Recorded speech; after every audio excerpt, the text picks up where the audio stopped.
Bonjour à tous, bienvenue sur DT Création 3D pour cette nouvelle vidéo. Alors aujourd'hui c'est une première, c'est une vidéo que je fais pour le lancement de la nouvelle version de Molis pour les imprimantes artillerie. Pourquoi un lancement sur YouTube? Parce qu'il y a une nouvelle fonction. On peut dire que c'est une première mondiale, même si ça ne va pas révolutionner l'impression 3D, mais c'est une première. Pour commencer, un grand bravo et un grand merci à Marc qui a développé cette fonction que je demandais depuis déjà un petit moment et voilà, Marc l'a fait. Alors qu'est-ce que cette nouvelle fonction? Cette nouvelle fonction, c'est le Corner Level Corner with Probe. Ça veut dire quoi? Ça veut dire que si vous avez un BL Touch, un Touch Me ou un autre probe à induction ou n'importe, vous allez pouvoir niveler votre plateau en mode semi-automatique, mais en tout cas en vous servant de votre palpeur plutôt qu'avec la petite feuille de papier. Donc oui, ce n'est pas une révolution, mais quelque part ça n'est une. Alors cette fonction elle existe dans Marlin depuis déjà un petit moment, mais elle ne fonctionnait qu'avec les écrans LCD AMOLED ou les écrans Bictritec comme celui-ci qui ont un mode d'émulation Marlin. Mais ça ne fonctionnait pas avec les firmware tactiles des écrans MKS ou Bictritec. Donc c'est une innovation. Qu'est-ce que fait cette fonction? Jusque là, un BL Touch, alors je vais parler génériquement, un BL Touch, il va palper votre bed et il va faire en sorte d'éliminer les imperfections de votre bed. Si votre bed est creux, si votre bed est bombé, il va récupérer ça pendant l'impression pour faire en sorte que votre pièce adhère bien et que votre première couche soit belle. Mais par contre, il y a une chose qu'il ne fera pas, ou alors s'il le fait, ça sera pas très bien, c'est mettre votre bed à niveau. Pour que votre BL Touch soit efficace, il faut que votre bed soit à niveau. Donc comme on a pu le voir sur ma vidéo sur la calibration des imprimantes, il faut avant tout mettre son bed à niveau. Et jusque là, on le faisait à la feuille de papier, on prenait les quatre coins, on faisait à la feuille de papier. Voilà, et cette nouvelle fonction, elle va automatiser tout ça avec, et surtout, elle va être beaucoup plus précise puisque un BL Touch ou un Touch Me sera bien plus précis qu'une feuille de papier et le ressenti de votre main quand vous glissez le papier, voir si ça gratte un peu, pas beaucoup, pas assez. Voilà, donc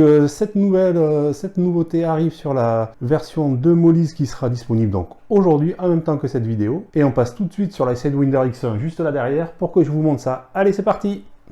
Comment ça se passe concrètement sur l'écran de votre machine? Alors première chose à faire bien sûr, avant de régler le plateau, c'est de faire chauffer le plateau.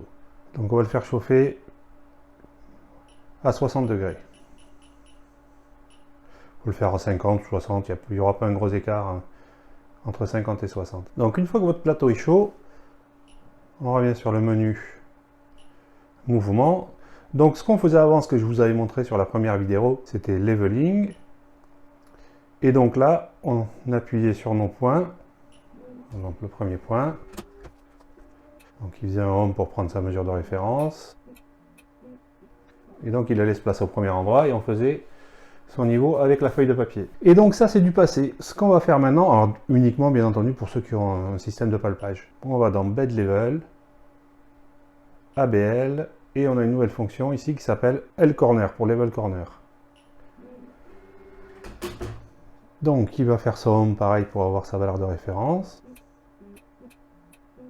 Et donc on va faire Start, il va donc mesurer les quatre coins et on voit qu'il y a déjà des valeurs là, c'est les valeurs de la dernière fois où je l'ai fait. Il va nous indiquer les valeurs, les écarts qu'il y a par rapport à sa valeur de référence, donc par rapport au home. Allez, c'est parti. Voilà, il a fini. Alors sur ces valeurs, on voit surtout que le coin 2 est bien plus haut que les autres. Donc on essaye d'avoir une précision à 2 chiffres après la virgule. Ça sera déjà très bien et largement mieux que ce qu'on fait avec une feuille de papier. Donc là on a 0,6, 0,06, 0,07, 0,08 et là on a 0,18. Donc on voit que ce coin est vraiment beaucoup trop haut. Donc je vais resserrer ce coin.